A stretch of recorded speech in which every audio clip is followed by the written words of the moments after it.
Summer வந்தாச்சு. What's your plan for this holiday? எங்க கிட்ட விட்டுருங்க, நாங்க பாத்துக்கிறோம். VGT Holidays. GT Holidays, South India's #1 travel brand. Delivering smiles all around the professional careers. Reach us to reach them. Rubilux Paints. Best quality, best value for money. உங்கள் பேர் சொல்லும் paint Rubilux Paints.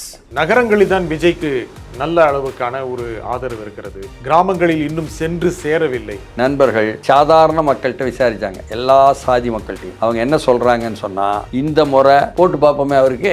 கிராமத்தில் உள்ள பெரியவங்கள்ட்ட ஆண்கள்கிட்ட விசாரிக்க, ஒவ்வொரு சாதி சனமா எங்க ஊர்ல இளைஞர்கள் சொல்றத நாங்க கேட்போம், ஊர் அடைக்க நாங்க விசிலுக்கு போட போறோம்ங்கிறாங்க. ஆனா ஒரு அரசியல் தலைவர் எல்லா இடத்திலும் சென்று தேர்தல் பிரச்சாரம் செய்ய வேண்டும், தன்னுடைய கட்சி. கடந்த காலத்திலேயே எல்லோரும் இருக்கிறீர்கள். இதற்கு பேர் டிஜிட்டல் யுகம். மற்ற தலைவர்களுக்கு விதிக்காத விதிகள் எல்லாம் விஜய்க்கு விதிப்பதற்கு அல்லது அது அவர்கிட்ட எதிர்பார்க்கறதுக்கு காரணம் உண்மையாவே கூட்டம் வந்துடும். பார்க்கறதுக்காக கூட்டமும் அதிகம் வரும், தவிர இளைஞர்கள் அதிகம் வருவாங்க. அவங்க ஒழுங்குபட செய்ய மாட்டாங்க.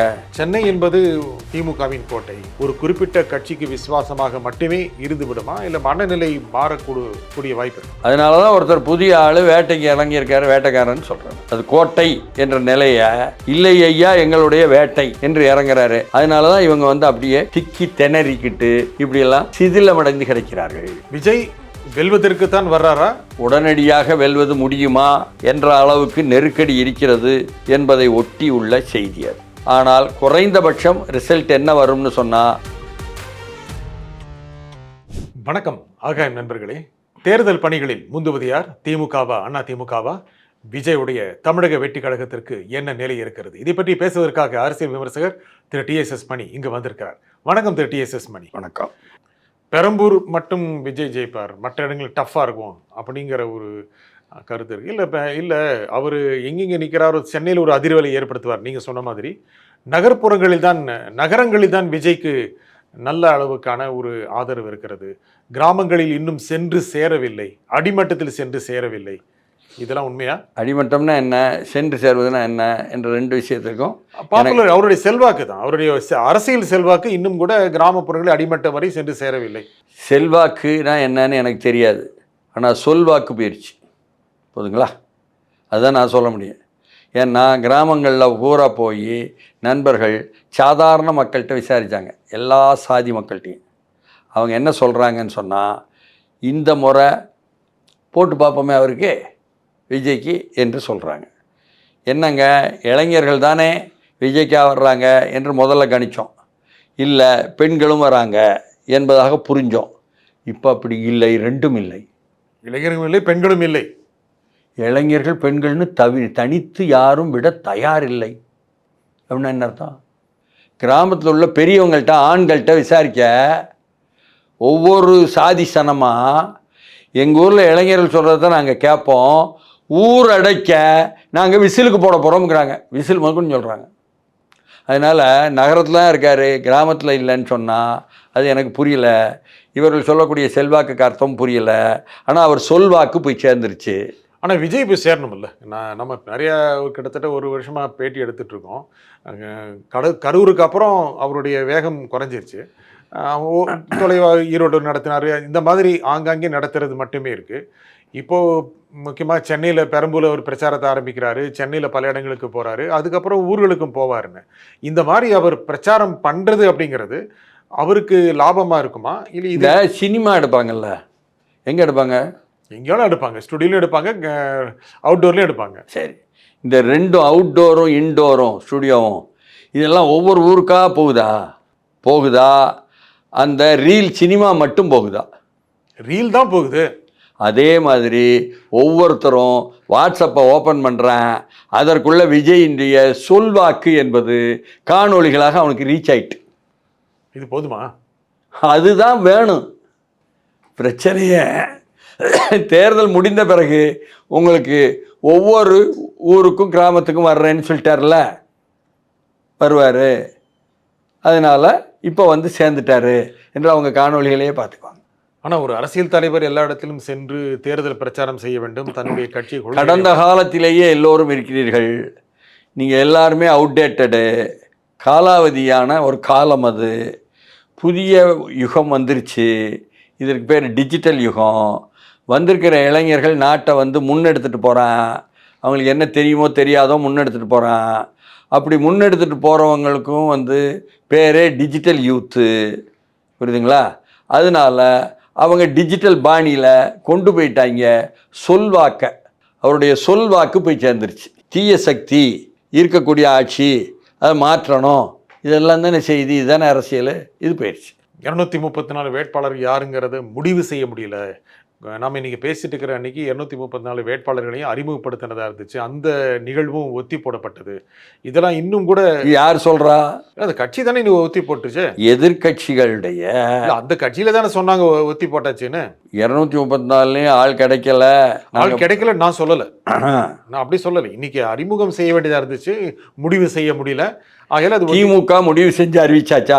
நீங்க தான் சொன்னீங்களே இப்போ எல்லாம் முடிவு பண்ணிட்டாங்கன்னு. முடிவு பண்ணிட்டாங்கன்னு சொல்லுவாங்க, முடிவு பண்ணியிருப்பாங்க, பண்ணாமல் இருப்பாங்க, மாற்றுவாங்க, வெளியே அறிவிக்கல. அண்ணா திமுக அனைத்தையும் சொல்லியாச்சா? ஆனால் சொன்னதெல்லாமே தெளிவாக இருக்கு. சரி, அப்போ விஜய் மட்டும் இன்னும் வெளியே சொல்லலை, என்னென்ன வேட்பாளர்னு பட்டியலை என்று சொன்னால் அது வந்து பயஸ்டு இல்லையா? ஒரு சார்பு கருத்து இல்லையா? இந்த சார்பு கருத்துக்களை விதைத்து விட வேண்டிய அளவுக்கு கோடிக்கணக்கான ரூபாய் செலவழித்து ஒவ்வொருத்தரும் ஒவ்வொரு கட்சிகளும் அவருக்கு எதிராக இருக்கிற கட்சிகள் ஐடிவிங்க வச்சுருக்காங்களா இல்லையா? எழுத்தாணி நிறுவனத்துக்கு 1200 கோடி ரூபா செலவழித்து எல்லாருக்கும் 3.5 லட்சம் 5 லட்சம் 1.5 லட்சம் அப்படின்னு சம்பளம் கொடுக்குறாங்கன்னு சொல்கிறாங்களா இல்லையா?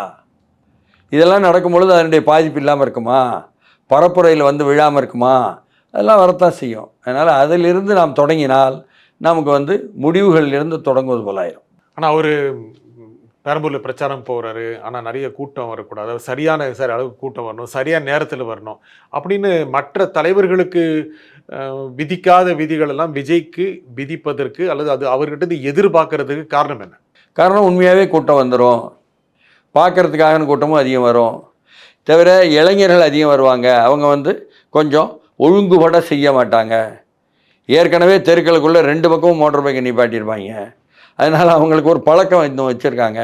அவங்க சக மனிதர்களை பற்றியோ அவர்களுடைய நலன்களை பற்றியோ அவர்களும் இருக்காங்க என்பதை பற்றியோ அதிகமாக கவலைப்படாமல் தன்முனைப்பிலேயே இருப்பாங்க. இது வந்து சமூகத்தில் உள்ள இருக்கக்கூடிய ஒரு பிரிவினுடைய தன்மை. அவங்க அதிகம் வராங்கங்கும்பொழுது அப்படி கவனிக்காக இருக்கணும் என்பதாக எல்டர்ஸ் இருக்காங்கல்ல, முதியவர்கள், அவங்க தானே அதிகாரிகளாக இருக்காங்க, அவங்க தானே தீர்மானிக்கிற இடத்துல இருக்காங்க, அதிகாரத்தை அவங்க முடிவு பண்ணுறாங்க. இதுதான் விஷயம். சரி, இதையெல்லாம் தாண்டியும் கூட நீங்கள் அவங்களுக்கு பின்னால் கேர்ள்ஸும் வராங்க. அவங்களும் யூத்து கம்ப்ளீட்டாக நகர்ப்புறம்னா கம்ப்ளீட்டாக வந்துடுறாங்க. இளம் பெண்கள் வர்றாங்க. வரணும்னா என்ன பண்ணலாம், தடுக்கலாம். சரி, ஒருத்தரை கூப்பிட்டு நீங்கள் வந்து அங்கே தூத்துக்குடியில் ஒரு பெண்ணு மாணவி அவங்க வந்து இந்த மாதிரி போகும்பொழுது அவங்களுக்கு வந்து பாதிப்பு வந்திருக்கு, அவங்கள பாலியல் பலாத்காரம் பண்ணி கொலை பண்ணிட்டான்னு ஒருத்தனை ரொம்ப தாமதமானாலும் பிடிச்சிருக்காங்க.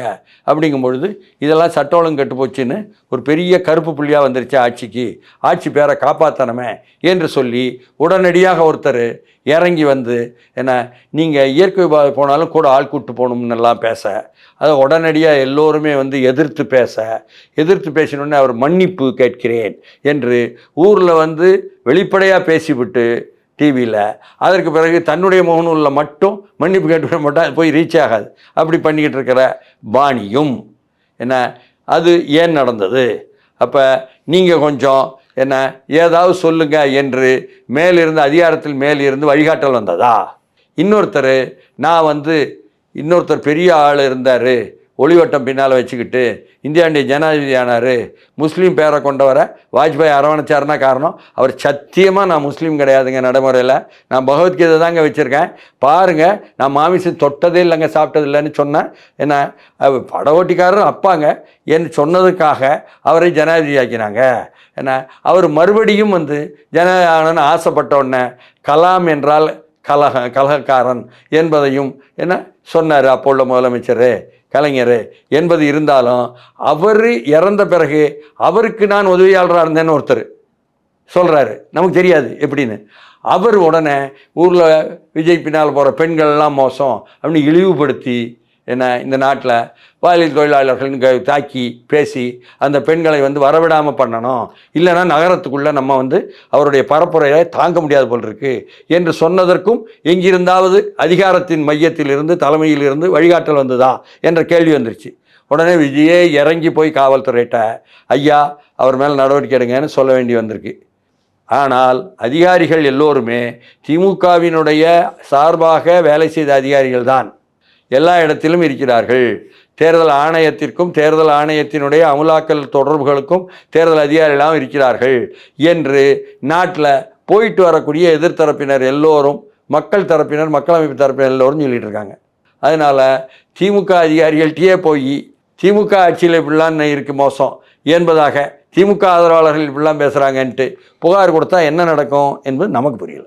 சரி, நீங்கள் பிரச்சாரம் பற்றி பேசிட்டு இருந்தோம். அந்த சென்னை என்பது திமுகவின் கோட்டை, அண்ணா திமுக கோட்டையும் ஆகியிருக்கிறது. 2014 கணிசமான தொகுதிகளை அண்ணா திமுக ஜெயித்து செல்வி ஜெயலலிதா 2ஆம் முறை ஆட்சிக்கு வந்தபோது அப்படி ஒரு கான்ஸ்டண்ட்டாக ஒரு பகுதி அல்லது ஒரு நகரம் அல்லது ஒரு மாவட்டம் ஒரு குறிப்பிட்ட கட்சிக்கு விசுவாசமாக மட்டுமே இருந்து விடுமா, இல்லை மனநிலை மாறக்கூடிய வாய்ப்பு இருக்கா? அதனால தான் ஒருத்தர் புதிய ஆள் வேட்டைக்கு இறங்கியிருக்காரு, வேட்டைக்காரன்னு சொல்கிறேன் நான்.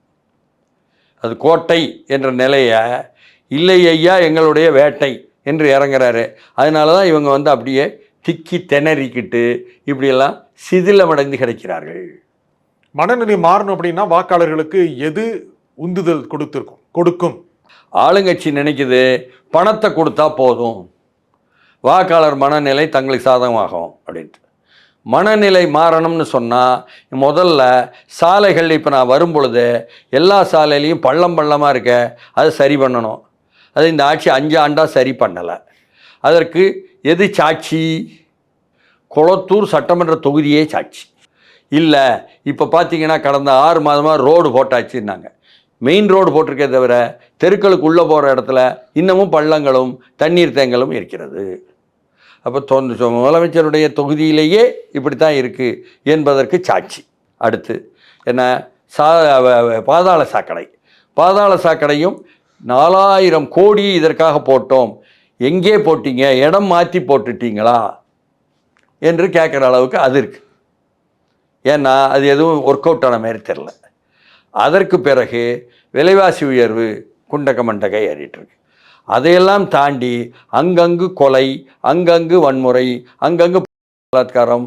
காரணம் என்னன்னு கேட்டால் எல்லா இடத்திலும் காவல்துறையோ அதிகாரிகளோ சொல்வது என்ன மெத்தப்பெட்டும் தான். என்னையா இது?